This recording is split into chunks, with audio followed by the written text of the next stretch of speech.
Hello दोस्तों, आज के इस वीडियो के अंदर हम लोग बात करने वाले हैं दुनिया के सबसे डेडलीस्ट ट्रैप के बारे में। दोस्तों, ये ट्रैप बनाए हैं चाइना ने। दोस्तों, चाइना ने कॉन्सेप्चुअल वे में जो इस ट्रैप को बनाया है और ये ट्रैप बिल्कुल ही आउटस्टैंडिंग ट्रैप है चाइना के लिए। और दोस्तों, इसके डेटा जानोगे तो आप पागल हो जाओगे कि चाइना ने कितना बड़ा मास्टर स्ट्रोक खेल के जो पूरी दुनिया में इन्फ्लुएंस करने की सुपर पावर वेपन बना लिया है। तो चलिए स्टार्ट करते हैं। छोड़िए, मेरा नाम विवान और ये है मेरा नया चैनल विवान डिकोड्स। नमस्कार दोस्तों, चलिए स्टार्ट करते हैं। तो दोस्तों, डेथ ट्रैप पॉलिसी क्या है, या फिर पॉलिसी नहीं, डेथ ट्रैप का इसका मोटिव है, पर इसका रियल नाम है BRI, belt and road initiative of China. ठीक है दोस्तों, बेल्ट और रोड इनिशिएटिव में इनका जो दुनिया के सामने गोल है वो है कि इन लोगों को ये पूरी दुनिया को जो फंड्स दे के जो है डेट पे पूरी दुनिया को जो है रिफर्निश करना है। मतलब पूरी दुनिया को जो अच्छा बनाना है, पूरी दुनिया का जितना बेस्ट बना सकते हैं, इंफ्रास्ट्रक्चर्स जितनी भी अलग अलग फैसिलिटीज रहती है उन सबको जो है बेस्ट बनाना है। ये उनका दुनिया के सामने गोल है। ठीक है, और चाइना का क्या गोल है दोस्तों? चाइना का गोल है कि पूरी दुनिया को डेट में फंसा के इन्फ्लुएंस बना जाए और अपनी एक सुपर पावर वेपन के साथ जो पूरी दुनिया में सुपर पावर बन जाए, यूएसए को रिप्लेस करके। ठीक है दोस्तों, तो अभी मैं थोड़ा डेटा बताता हूँ आपको। ठीक है, 2013 के अंदर ये बेल्ट एंड रोड इनिशिएटिव चालू हुआ शी जिनपिंग के द्वारा। उसके बाद जो है ये 1 ट्रिलियन से भी ज्यादा का जो डेट दे चुके हैं 140 प्लस कंट्रीज।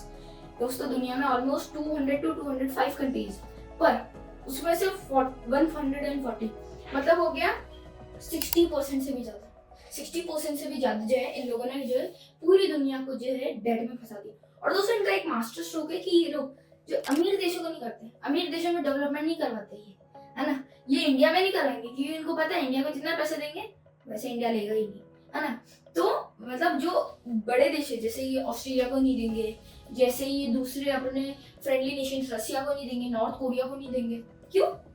क्योंकि उनके पास पैसे देने की पावर है ना। जिनके पास नहीं है पावर पैसे देने की, जिनके पास फंड्स नहीं है, जो मजबूर है, उनको जो है ये पैसे देते हैं। तो दोस्तों, डेट ट्रैप सिस्टम टोटली काम कैसे करता है, तो चलिए जानते हैं। सबसे पहले जो शी जिनपिंग चाइना की गवर्नमेंट किसी देश में जाके जो बोलती है कि आपको हम फंड्स देंगे, तो वो देश सोचता है कि चल ठीक है दे देंगे, हमारा डेवलपमेंट होगा। जैसे श्रीलंका में हुआ, है ना, जैसे बांग्लादेश में, ये सब चीजें ठीक है सिमिलर। तो ये डेट ट्रैप पॉलिसी हम्बनटोटा एक पोर्ट है श्रीलंका के अंदर, उसके साथ हुआ ऐसा। तो दोस्तों, ये क्या करते हैं, सबसे पहले जाते हैं, उसके बाद बोलते हैं कि हमको आपकी कोई जगह, मतलब हम आपको वो जगह के लिए जो है पैसे देंगे। तो ठीक है, नेशंस बोलते हैं ठीक है दे दो। तो वो देता है चाइना, और बहुत ज्यादा दे देता है और देता रहता है बहुत ज्यादा। उसको क्या है, उसके बाद वो उस पर इंटरेस्ट भी लगाते हैं। उसके बाद जो नॉर्मल नेशंस रहते हैं, वो जो छोटे नेशंस रहते हैं, वो दे नहीं पाते उसका इंटरेस्ट के साथ वही पैसा। तो जो वो बोलते हैं कि क्या करें, चाइना के करते हैं मास्टर स्ट्रोक खेलता है वो ना। कुछ चीजें जैसे पोर्ट्स वगैरह, स्ट्रेटेजिक पावर रहती है वो, उसको जो है अपने डिफेंस के लिए यूज कर लेता है, और बहुत सारे को तो 99 ईयर्स के लीज पे भी ले लेता है। तो ये जो है पावर है डेट देने के बाद की। ठीक है, तो ये एक बड़ी सुपर पावर वेपन है चाइना। तो अभी जानते हैं कि एक्सेप्ट क्यों करते हैं ये लोग। अगर देखा कि जैसे श्रीलंका में हम्बनटोटा है, वैसे ही चाइना देता है, तो ये लोग क्यों करते हैं? सबसे पहली चीज कि जो ट्रेडिशनल लेंडर्स रहते हैं, IMF, वर्ल्ड बैंक, ये सब लोग क्या करते हैं, ये बहुत ज्यादा कंडीशंस देते हैं। जैसे आपने देखा होगा पाकिस्तान को वैसे मिलना भी नहीं चाहिए, पर जब मिलता है, जब कितने सारे कंडीशंस ला देती है IMF, वर्ल्ड बैंक, तो वैसे जो बहुत सारे कंडीशंस जो ला के रख देता है सामने, है ना। उसके बाद दूसरी चीज है कि पॉलिटिकल लीडर्स जो रहते हैं उनको क्या है, वो शॉर्ट टर्म बेनिफिट्स देखते हैं उनके लिए, जिससे उनकी सत्ता जो बची रहे और जिससे उनकी जो पावर रिमेन रहे उनके नेशन के अंदर। तो जो है वो पॉलिटिकल लीडर्स का एक स्वार्थ भी होता है। ठीक है, उसके बाद जानते हैं चाइना टैक्टिक्स क्या कहता है। ठीक है, सबसे पहली चीज ये फास्ट लोन देता है नॉर्मल ट्रेडिशनल लैंडर्स से।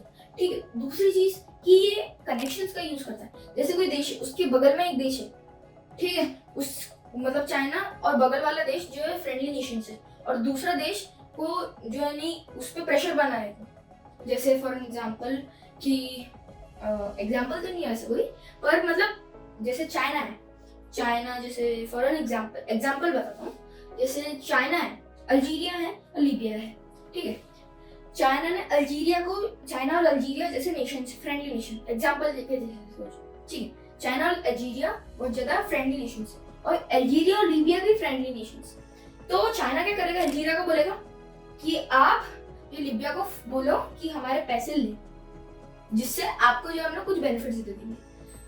अल्जीरिया का फायदा हो गया, तो वो बोला, तो उसके लीबिया को प्रेशर पड़ रहा है कि हाँ भाई हाँ भाई हाँ भाई, ठीक, तो वो जो ले लेते। तो ये कनेक्शंस की पावर होती है, ठीक है। उसके बाद प्रॉब्लम क्या है, ये जो डेट ट्रैप है पूरा, इसकी प्रॉब्लम क्या है दोस्तों, इसकी प्रॉब्लम ये है कि ये बहुत ज्यादा डेट दे देता है किसी भी नेशन के लिए। डेवलपमेंट के लिए नहीं लगता मेरे को, डेवलपमेंट के लिए होता तो चाइना एक आराम से एशियन बैंक जैसा कोई बैंक बना लेता, वर्ल्ड बैंक के जैसा कोई बैंक बनवा लेता, सारे नेशंस को जो इनवाइट करके एक प्रोमिनेंट फंड बनवाता, जिसके अंदर जो है बैंक रहेगा और वो जो पूरे नेशंस को जो है देगा, ठीक है, वैसे भी कर सकता था। और अकेले देना था तो इतना ज्यादा डेट क्यों देता है भाई, जितना उनके ऐसे थे उतना दिया था, ठीक है, पहली चीज। उसके बाद दूसरी चीज है कि जो भी प्रोजेक्ट्स रहते हैं उसमें कोल वगैरह, जो ये सब एनवायरमेंटल इशू के भी जो प्रॉब्लम्स बनती है, एनवायरमेंटल इशू भी बहुत ज्यादा होता है। उसके बाद दूसरी चीज कि चाइना क्या है, चाइना के पास तो बहुत सारे स्किल्ड लेबर है, तो उधर जगह नहीं है कुछ भी बनाने को, भर चुकी है पूरा चाइना, जो मतलब मेन चाइना है उधर पूरा भर चुका है। कोई दूसरे डाउनटाउन में नहीं जाता, टाउन्स में नहीं जाता कोई डेवलपमेंट करने, सिर्फ मेन चाइना में। तो मेन चाइना कितना बनेगा, कभी तो स्टॉप होगा, लैंड कभी तो रिस्ट्रिक्ट होगी, है ना। तो वो क्या करता है, अपने स्किल्ड वर्कर्स को जो दूसरे देश में ले जाता है, उनको पैसे दे देता है। वो जो है उधर के लोकल वर्कर्स को काम पे नहीं लगाता प्रोजेक्ट के देने का, वो अपने वर्कर्स को ले जाता है। जैसे CPEC, China Pakistan economic corridor, उसमें भी ऐसे ही हुआ था, पाकिस्तानी वर्कर्स कम थे, चाइनीज वर्कर्स ज्यादा थे, ठीक है। चाइना खुद का भी फायदा करता है। उसके बाद पॉलिटिकल टेंशन भी बहुत है दोस्तों। US और बाकी जो यूरोपियन नेशन है ये सोचते हैं कि चाइना इसको सुपर पावर की तरह लेके जो पूरी दुनिया से इन्फ्लुएंस करवा रहा है पूरी नेशंस को, और पावर बढ़ा रहा है अपनी। जैसे दोस्तों इन्फ्लुएंस का क्या होगा, ठीक है दोस्तों, इन्फ्लुएंस की पहली चीज होगी, जैसे मैं आपको बोलूँ कि फॉर एन एग्जाम्पल कि ये चाइना क्यों करता है, आप बोलोगे कि इसको क्या जा रहा है, क्यों कर रहा है। सबसे पहली चीज बिजनेस, इसको बिजनेस मिलता है। दूसरी चीज की ट्रेड डील्स बढ़ती है, इन्फ्लुएंस करके जो ट्रेड डील्स। और तीसरी चीज इन्फ्लुएंस। दोस्तों UN नेशंस में 205 मेंबर्स हैं, ठीक है, उसमें से जो अगर 140 नेशंस चाइना के साथ रहे तो इन्फ्लुएंस अलग ही होगा, किसका, चाइना का।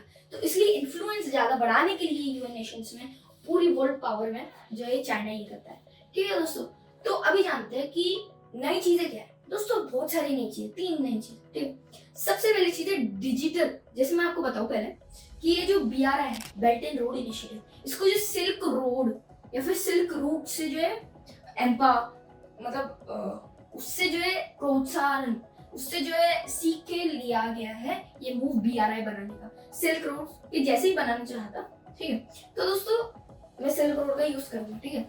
तो सबसे पहली जो नई चीज है कि चाइना क्या नई चीज बना रहा है, डिजिटल सिल्क रोड। उसमें जो भी प्रोजेक्ट्स आएंगे वो डिजिटली ज्यादा जो है पावर्ड रहेंगे और बहुत ज्यादा AI का यूज होगा उसके अंदर, ठीक है। नेक्स्ट चीज है green road, green silk road, ठीक है दोस्तों। तो इसमें क्या रहेगा, ग्रीन रहेगी, नेचुरल रहेंगे, विंड मिल बन सकती है, सोलर पावर एनर्जी, इसके जो प्रोजेक्ट्स होते हैं। उसके बाद हेल्थ सिल्क रोड, जिसमें हेल्थ मेडिकल इंडस्ट्री को जो लाया जाए, ठीक है, ये सब चीजें कर सकते हैं चाइना, और उसमें भी चाइना का ही फायदा।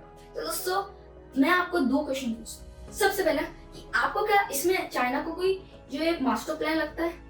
दूसरा क्वेश्चन कि आपको क्या लगता है कि इंडिया को इससे कुछ प्रॉब्लम होगी या फिर पूरी दुनिया को कुछ प्रॉब्लम होगी इससे, कमेंट बॉक्स में डालिए। आज के लिए मिलेंगे नेक्स्ट वीडियो, जब के लिए जय हिंद, वंदे मातरम।